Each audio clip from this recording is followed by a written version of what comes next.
The sky above Seoul burned with colors that should not exist. Captain Jinho Park stood at the observation window of Horizon 7, watching his home city disappear under waves of blue fire. He had been a soldier for 15 years, but nothing prepared him for this moment. The alien ships appeared 3 days ago. They came without warning, dropping out of empty space like nightmares made real. Their vessels were massive, each one the size of a small mountain. The creatures called themselves the Velkari Empire, and they had one simple message for Earth: surrender or die. Jinho pressed his hand against the cold glass. Below, he could see the defense satellites trying to fight back. Their missiles exploded harmlessly against invisible shields. The Velkari weapons cut through buildings like a hot knife through butter. Millions of people were dying, and there was nothing he could do to stop it. His communication officer called out, "Captain, we have incoming fire. Impact in 30 seconds." Jinho turned from the window. His crew of 40 men and women looked at him with frightened eyes. They were so young. Most of them had joined the Orbital Defense Force thinking they would never see real combat. Now they faced an enemy that had conquered over 100 worlds. "Return fire," Jinho ordered. "All railguns. Target their flagship." The station shook as the massive guns fired. Jinho watched the monitors. The metal slugs, moving at incredible speeds, hit the alien flagship's shields. Small ripples appeared on the energy barrier, then faded. The shields held. Their weapons were useless. Another blast hit the station. The lights flickered. Alarms screamed throughout the corridors. His engineering officer reported hull breaches on decks 3 and 4. They were losing atmosphere. They were losing everything. Jinho made his decision in 3 seconds. He had thought about this possibility during training, during quiet nights when he imagined worst-case scenarios. He always wondered if he would be brave enough when the moment came. Now he would find out. "Evacuate the station," he said quietly. "Everyone to the escape pods." "That's an order," his first officer protested. "Sir, we can still fight." No, we can't," Jinho interrupted. "But I can do something else. Something that matters. Now go, all of you. Go now," they understood. He saw it in their faces. His crew saluted him one last time, then ran for the evacuation corridors. Jinho sealed the bridge door behind them. He sat down in the captain's chair and strapped himself in. His hands moved across the controls, overriding safety systems, redirecting all power to the engines. The escape pods launched. 40 small lights scattered away from the dying station heading for Earth. Jinho hoped they would make it. He hoped someone would survive to tell the story of what happened here. He aimed Horizon 7 directly at the Velkari flagship. The alien ship was so large it filled his entire view screen. Its shields glowed blue and purple, a wall of energy that nothing could break. But shields needed power. They needed generators, and generators could be damaged if you hit them hard enough. Jinho pushed the engines to maximum. The station groaned and shook. Metal screamed. The view screen showed his speed increasing. 1 kilometer per second, 2, 5, 10. The flagship grew larger and larger. He thought about his sister. She lived in Seoul. He hoped she had made it to the underground shelters. He thought about his mother in the countryside. His father who died when Jinho was young.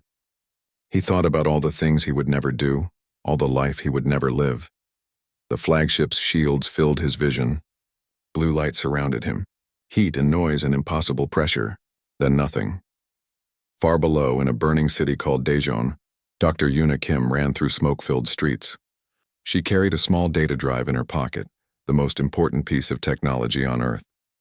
Around her, buildings collapsed. People screamed. The alien weapons fired from orbit without mercy. Yuna was a quantum physicist. She studied the strange behaviors of particles, the way reality worked at its smallest levels. She had spent her whole life in laboratories and classrooms. She was not built for war. But war had come to her anyway. Her research team had captured something yesterday. During the chaos of the invasion, one alien drone had malfunctioned and crashed near their institute. Before it could self-destruct, her colleague Kyung had pulled out its data core. They had 6 hours to study it before the aliens bombed the facility. Those 6 hours changed everything. Yuna discovered how the alien technology worked. Their shields, their weapons, their communications, all of it relied on quantum entanglement. They created linked particles and used them to transmit power and information instantly across space. It was brilliant. It was also vulnerable. Earth had been working on quantum disruption fields for years. The project was supposed to be used for cybersecurity, a way to protect networks from hacking. But Yuna realized it could do something else. It could break the quantum links. It could turn off alien shields. She had to get this information to someone who could use it. The military, the government, anyone who was still fighting. But the communication networks were down. The roads were blocked. The sky rained death. An explosion threw Yuna to the ground. Her ears rang. She tasted blood. When her vision cleared, she saw an alien patrol walking through the smoke. They were tall creatures, 7 feet high, with 4 arms and skin like gray metal. Their weapons glowed with ready charge. Yuna crawled behind a destroyed car. She held her breath. The aliens walked past, their footsteps heavy on the broken pavement. She waited until they were gone, then forced herself to stand. Her leg hurt badly, but she could still walk. She reached the tunnel entrance an hour later.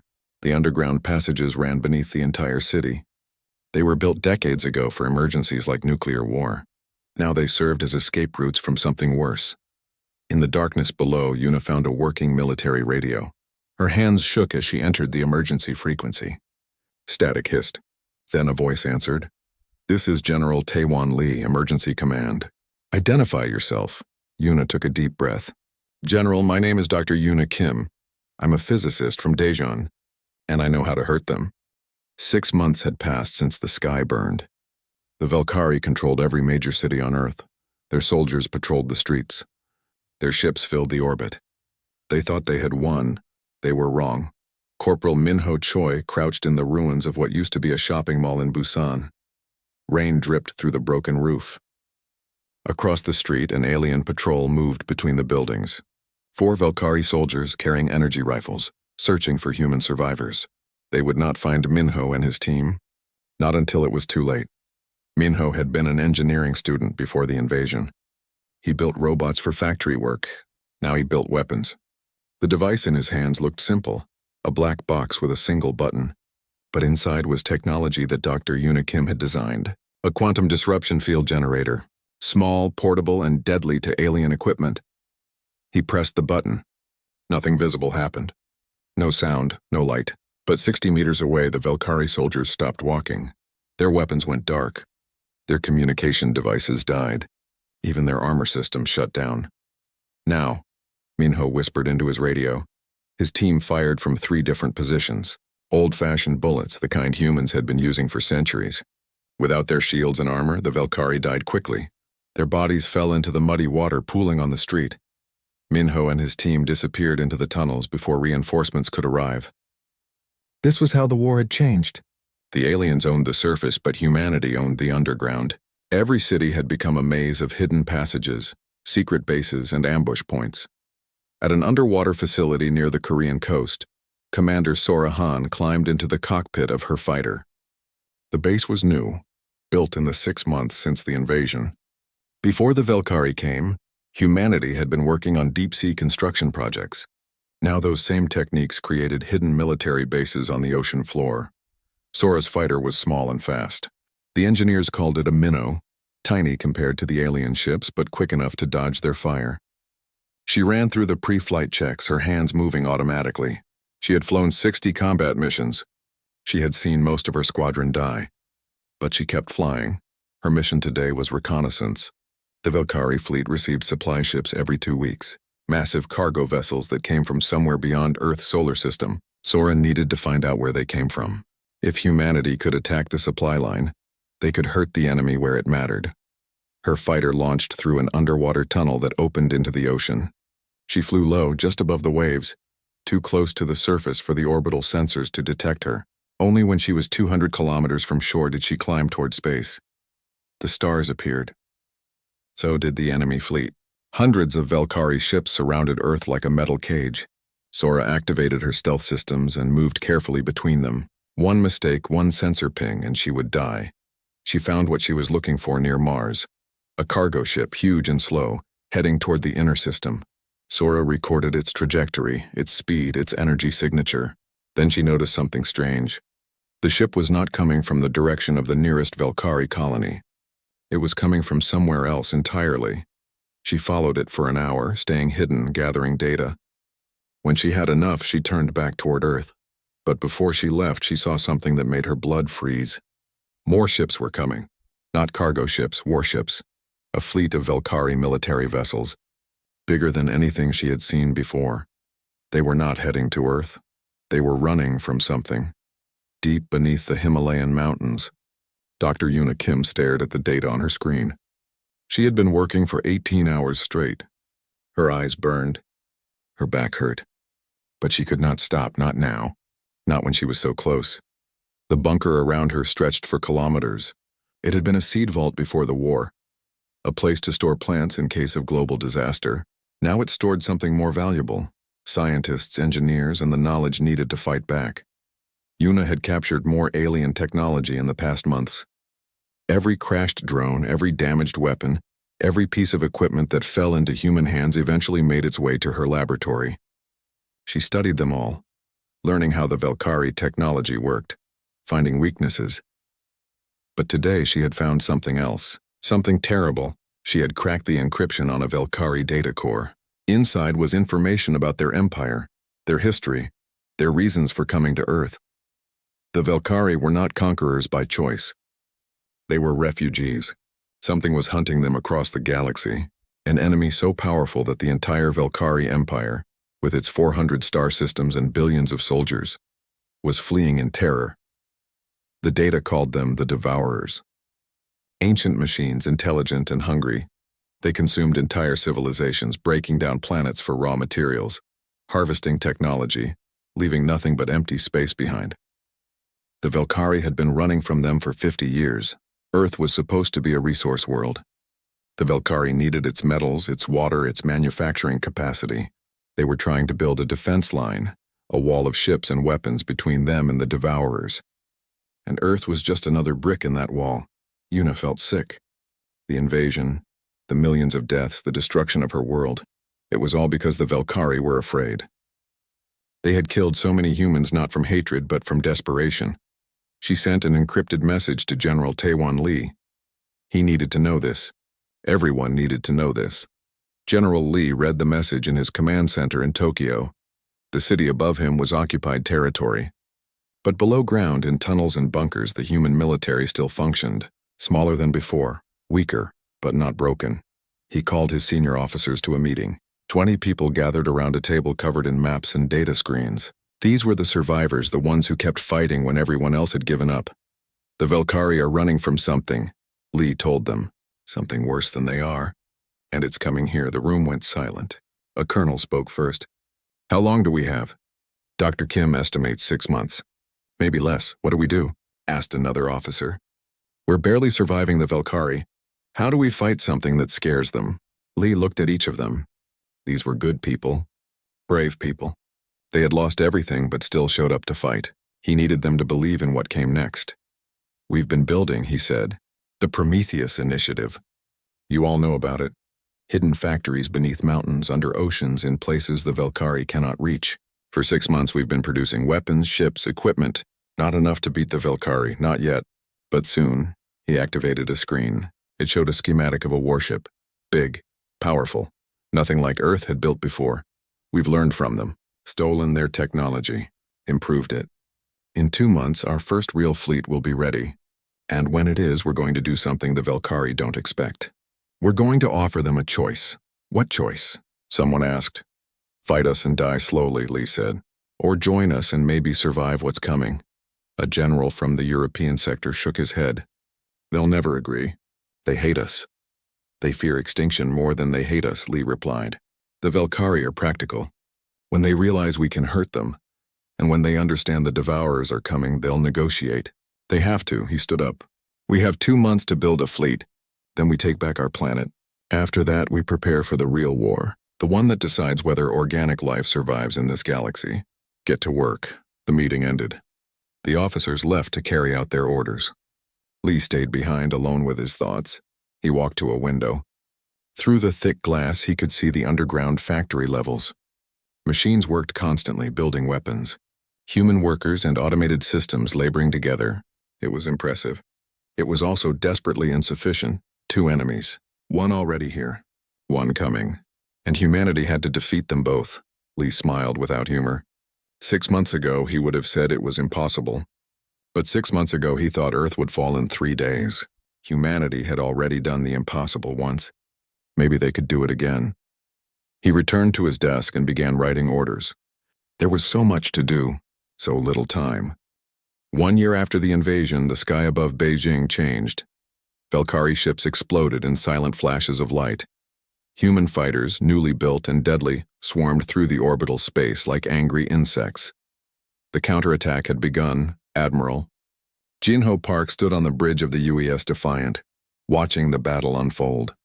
He had survived the destruction of Horizon 7 by pure luck. His escape pod had landed in the ocean, and a fishing boat had pulled him out. Now he commanded Earth's first real warship, a dreadnought built in secret beneath the Pacific Ocean. The Defiant was beautiful and terrible. It used Valkyrie shield technology, improved by human engineers. Its weapons combined alien energy systems with human firepower.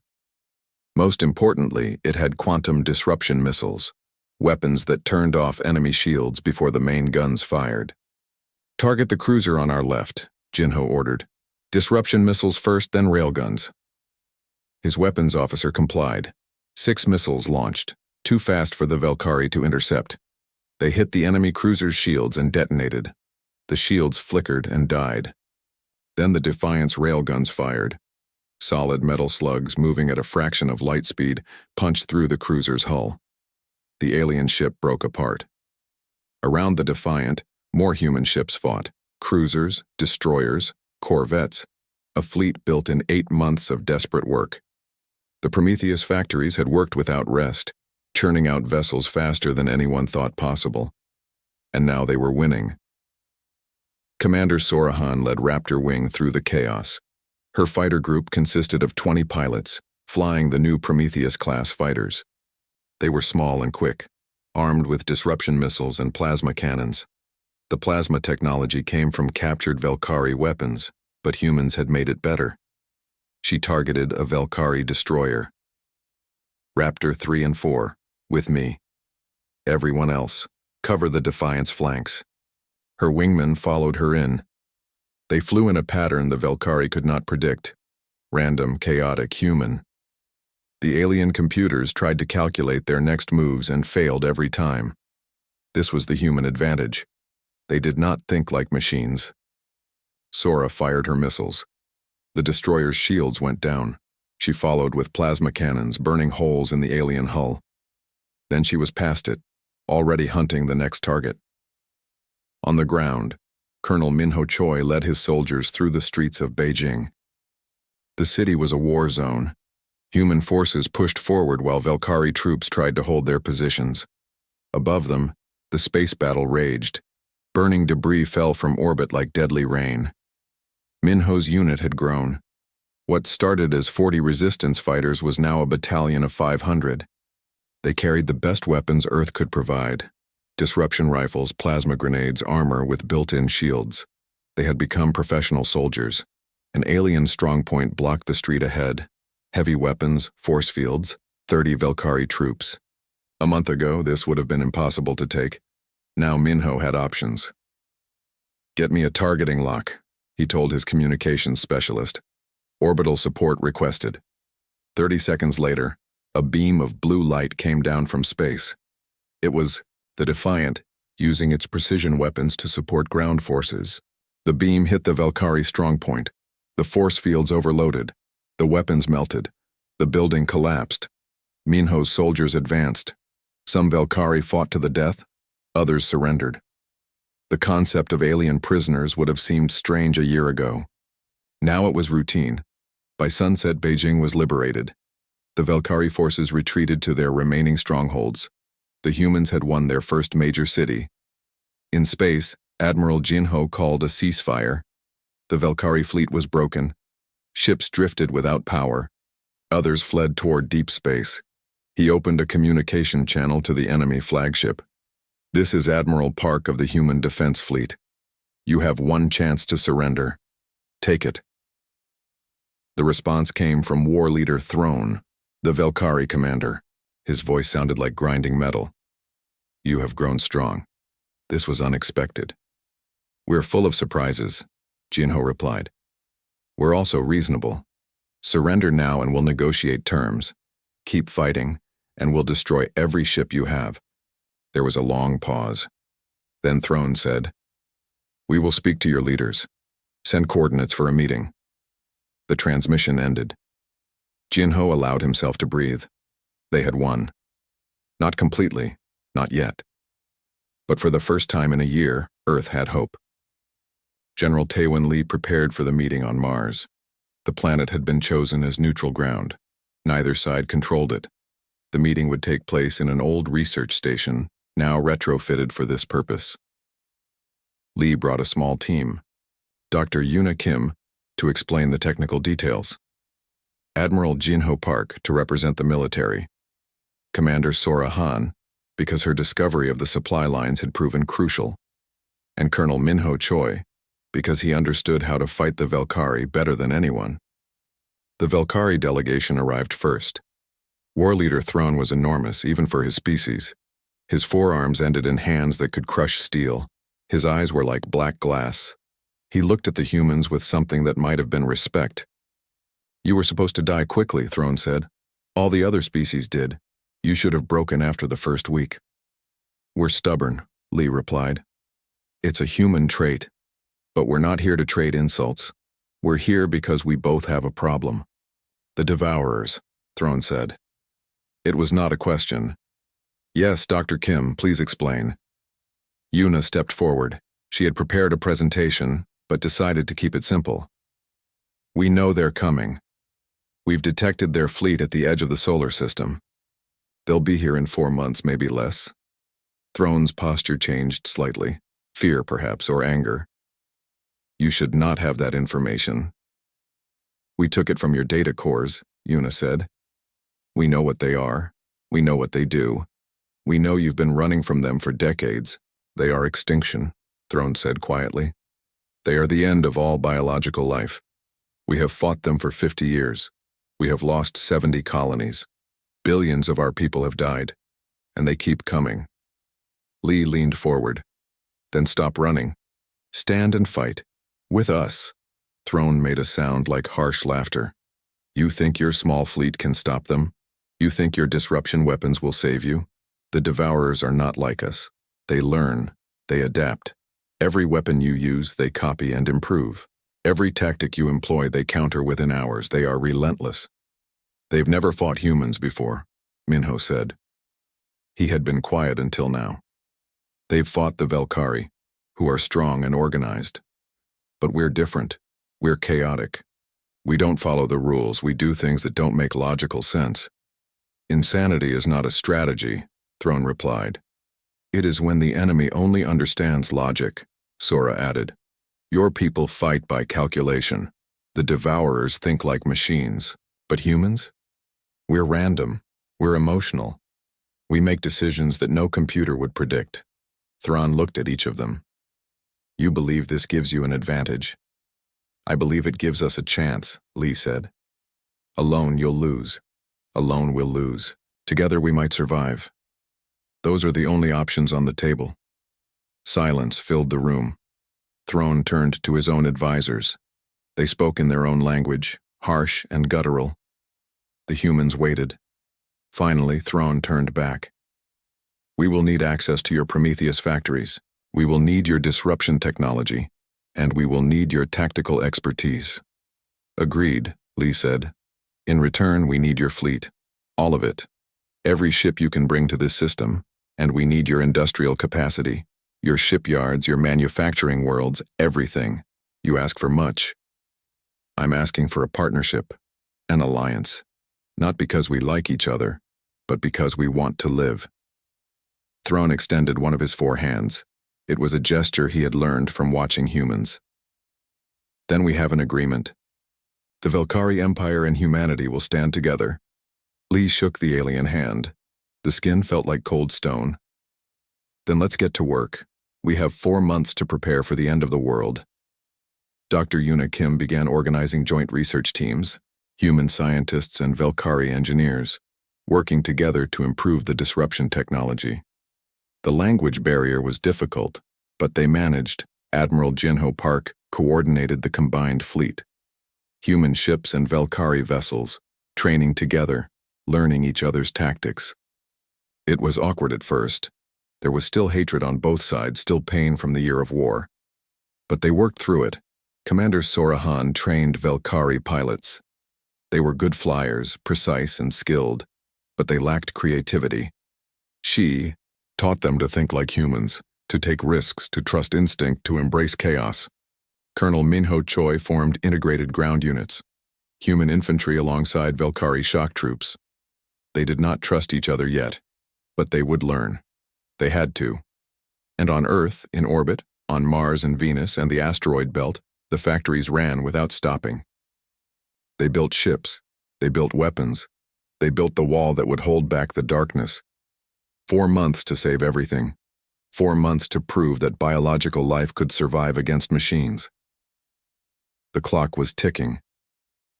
The sensor stations on Pluto detected them first.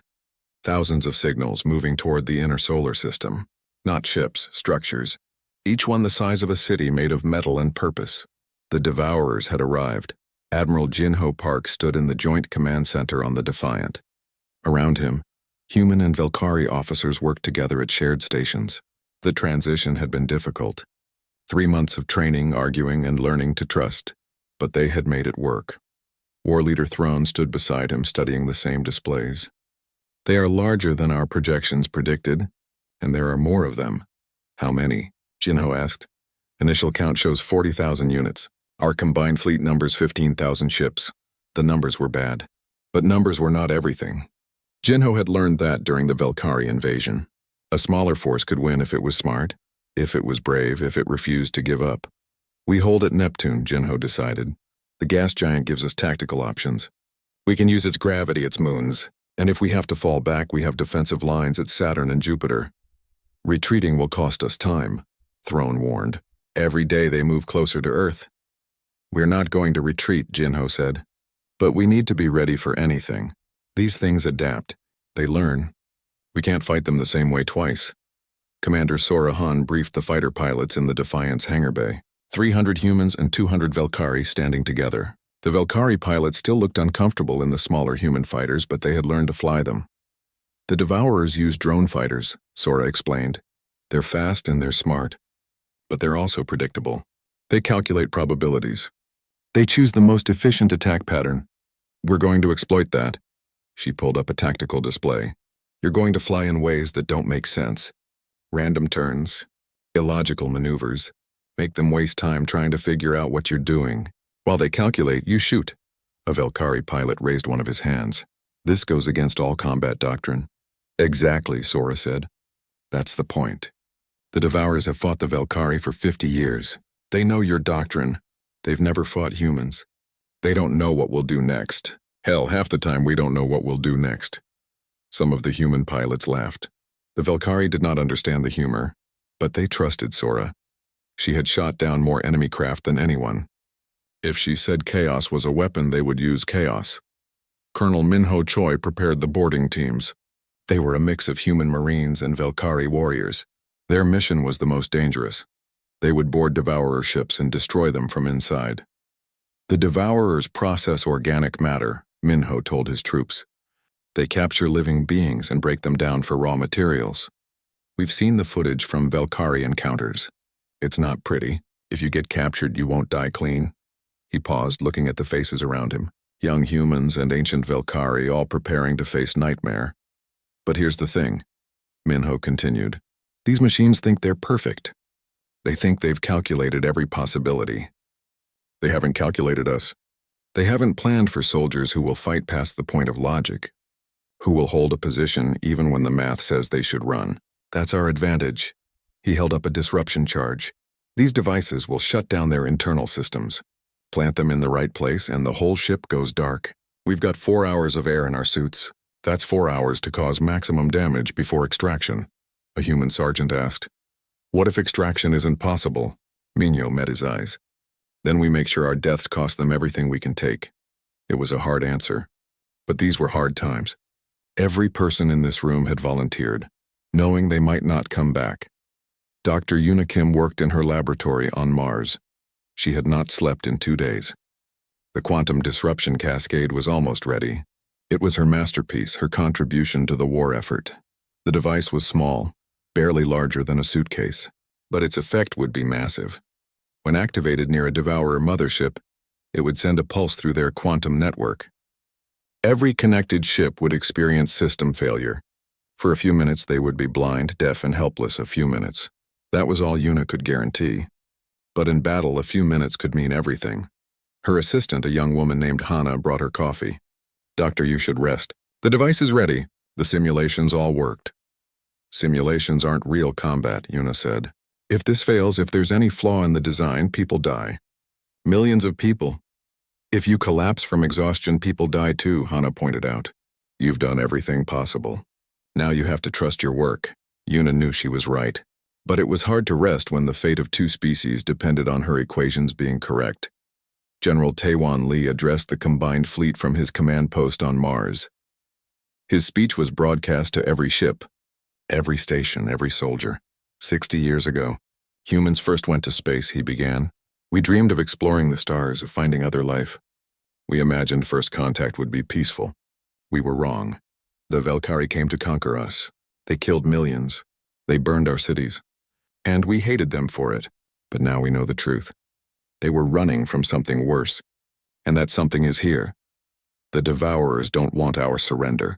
They don't want our resources or our labor. They want to erase us. To them, biological life is just material to be processed. Their extinction made real, but they made a mistake. They gave humanity and the Valkyrie a common enemy. They forced us to work together. And together, we are stronger than they calculated. In a few hours, we will face them at Neptune. The battle will be terrible. Many of us will die. But we will fight, because the alternative is the end of everything we love. Every person, every world, every dream of the future. All of it depends on what we do today. The Devourers think they are inevitable. Let's prove them wrong. Let's show these machines that life doesn't surrender. Life fights, life survives, and life wins. To all ships, prepare for combat. This is not just a battle. This is the war that determines whether organic life has a future in this galaxy. Make every shot count. Make every sacrifice matter. And remember, we fight together now. Human and Valkyrie. One fleet, one purpose. The transmission ended. Across 15,000 ships, crews prepared for combat. Weapons were checked. Shields were tested. Pilots strapped into their fighters. Marines loaded onto boarding craft. Admiral Jinho Park watched Neptune grow larger on his view screen. The massive blue planet would be their battlefield. Around it, moons offered places to hide, to ambush, to regroup. Thrawn stood beside him. "My people have a saying. The void consumes the weak. For 50 years we ran from the Devourers because we were afraid of being consumed. But you humans have taught us something." "What's that?" Jinho asked. "Sometimes the void consumes the weak, but sometimes the weak consume the void." Thrawn's 4 hands formed fists. "Today we will see which is true." The Devourer fleet emerged from the darkness beyond Neptune. They were beautiful in a terrible way. Perfect geometric shapes covered in sensors and weapons. They moved in precise formation, each ship in its calculated position, and they kept coming. More and more of them, filling the space around Neptune with their presence. 40,000 ships ready to process another system. Sorahan sat in her fighter waiting for the launch order. Around her, hundreds of other pilots waited too. She checked her weapons for the 10th time. Everything was ready. Her radio crackled. "All fighters, this is the Defiant. Launch when ready. Rules of engagement are simple. Survive and kill." In that order. "Raptor wing with me," Sora said. She pushed her throttle forward. Her fighter shot out of the hangar into space. Neptune spread below her, massive and blue. The Devourer fleet approached from above like falling stars made of metal. Between them was empty space, the battlefield. Sora armed her weapons and flew toward the enemy. Behind her, thousands of other fighters did the same. Human and Valkyrie, flying together, ready to fight for their right to exist. The Battle of Neptune was about to begin. Minho Choi waited in the boarding craft with his team.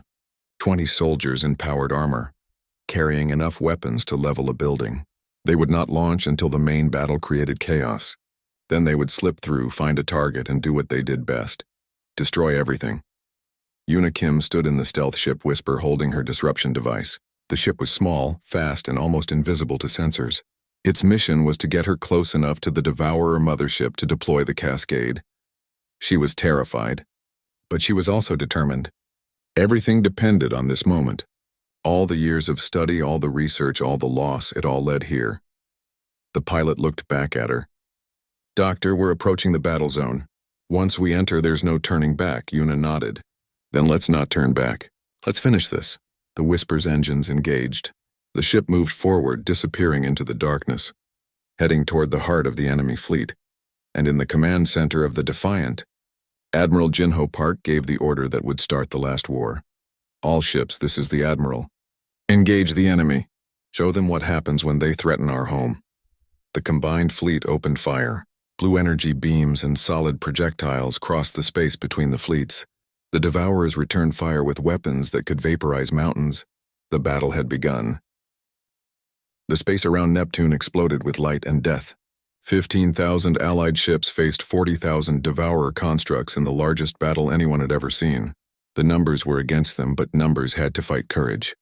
Admiral Jinho Park commanded from the center of the formation. The Defiant led a wall of capital ships, human dreadnoughts and Valkyrie battlecruisers fighting side by side. Their massive guns fired continuously, sending streams of energy and metal toward the enemy. The Devourers fought with cold precision. Their weapons calculated trajectories, predicted movements, targeted weak points. Ships exploded on both sides. The void filled with debris and bodies. "Target their coordination ships," Jinho ordered. "The ones broadcasting command signals. Without coordination, they'll be less effective." His tactical officer, a Valkyrie named Kren, worked his console, identified 3 command vessels. Marking them now, the Defiant's main guns rotated. 3 massive cannons, each one capable of destroying a small city. They fired together. The beams crossed space in seconds, hitting one of the command ships. Its shields held for a moment, then collapsed. The ship broke apart, but 2 more command ships remained, and the Devourers were already adapting. They spread out their formation, making themselves harder to hit. They learned fast. Too fast. Commander Sora Han dove through the battle, her fighter dodging energy beams that would have vaporized her instantly. Her wingmen followed, trying to keep up with her impossible maneuvers. She targeted a Devourer destroyer. Her disruption missile fired, streaking toward the enemy. But this time, the ship's shields didn't fail. They flickered but held. The Devourers had already adapted to the disruption technology. "They're compensating for our weapons," Sora reported over the command channel. "Disruption effectiveness down to 40%. Jinho heard the report and felt his stomach sink. Their main advantage was failing. The Devourers were learning to counter the quantum disruption just like Thrawn had warned. "All fighters switch to plasma weapons," Sora ordered. "If they've adapted to disruption, we'll burn them the old-fashioned way."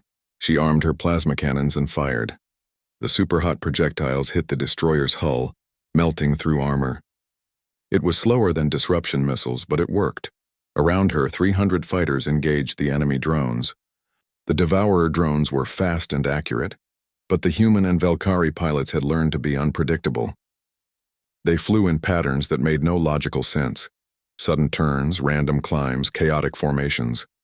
The drones tried to calculate their movements and failed. While they processed possibilities, the pilots shot them down, but for every drone destroyed, 2 more appeared. The Devourer mothership was producing them faster than the Allies could destroy them. Colonel Minho Choi's boarding craft approached a Devourer processing ship. It was massive, covered in ports where captured materials entered. Inside, anything organic would be broken down to atoms.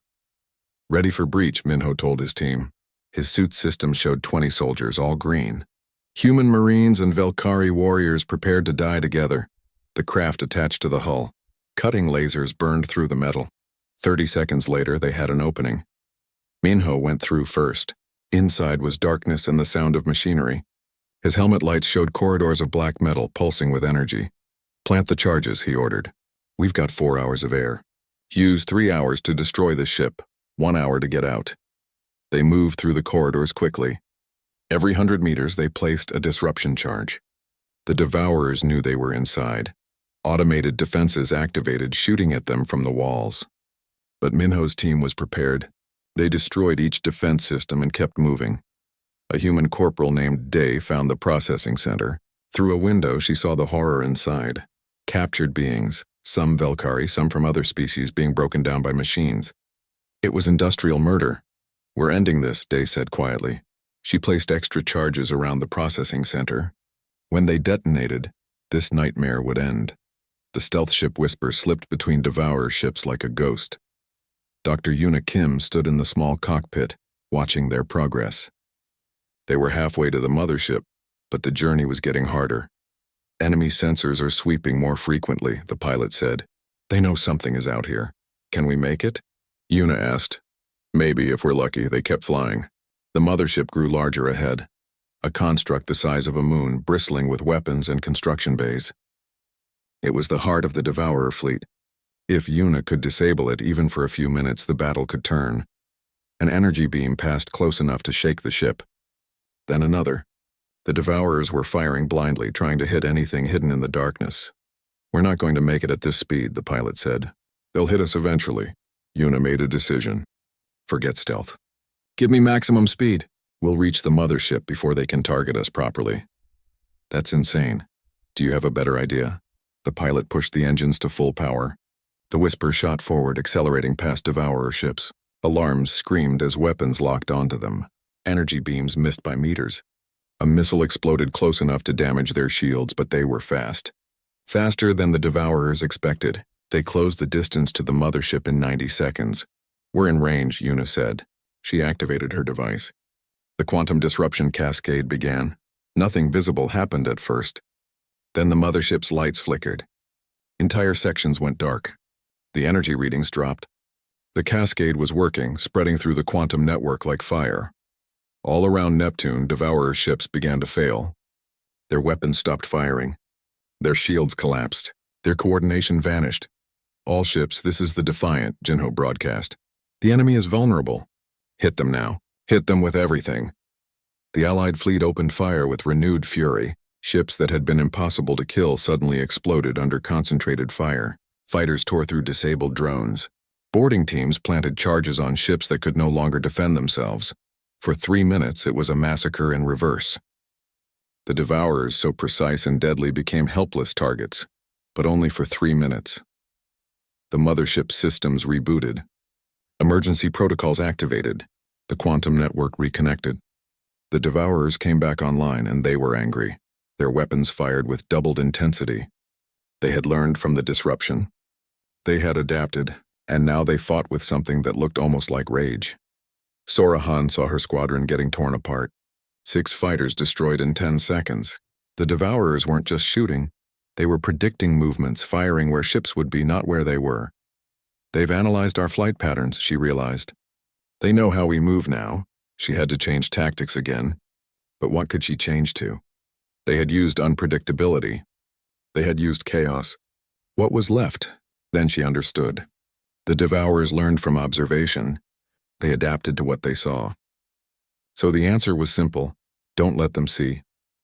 "All fighters into Neptune's atmosphere," Sora ordered. "Follow me down." She dove toward the massive planet.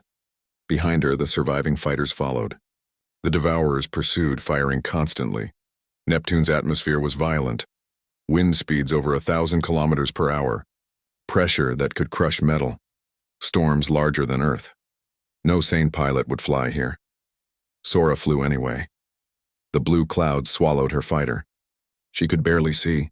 The instruments showed impossible readings. But the Devourers followed her in, and in the storm their precise calculations failed. The chaos of the atmosphere was too much for them. Sora turned and fired. Her plasma cannons hit a drone that couldn't dodge in the thick atmosphere. It exploded. Other pilots did the same, using the storm as cover. The Devourers retreated from the atmosphere, unable to function in such disorder. The fighters had found a sanctuary in chaos itself. Minho Choi's team planted the last charge inside the processing ship. They had 40 minutes of air left. Time to leave. But as they reached the breach point, they found it sealed. The Devourers had repaired it. They were trapped. "Find another way out," Minho ordered. His team scattered, searching for emergency airlocks, maintenance hatches, anything. A Velkari warrior named Gorn found a cargo port. "Here, we can open this manually." They gathered at the port. The charges would detonate in 30 minutes. They had to be far away by then. Minho opened the port. Space waited outside, cold, empty, and infinite. Their boarding craft was destroyed, hit by enemy fire while they were inside. "We'll have to wait for pickup," Minho said. "Everyone out. We'll float and hope someone sees us." One by one, they jumped into space. 20 soldiers drifting in the battle zone, hoping rescue would come before their air ran out or enemy fire found them. The charges detonated. The processing ship exploded from inside, breaking apart in a ball of fire. 20 Devourer ships had been destroyed by Minho's teams across the battle. It was not enough to win, but it was something. Admiral Jinho Park watched the battle deteriorate. They had hurt the Devourers badly during the 3-minute disruption. But now the enemy was recovering and the Allied fleet was exhausted. "Casualties?" he asked. 63% of our ships destroyed or disabled, Kren reported. "Fighter losses over 70%. The Valkyrie Battle Group 7 is gone completely.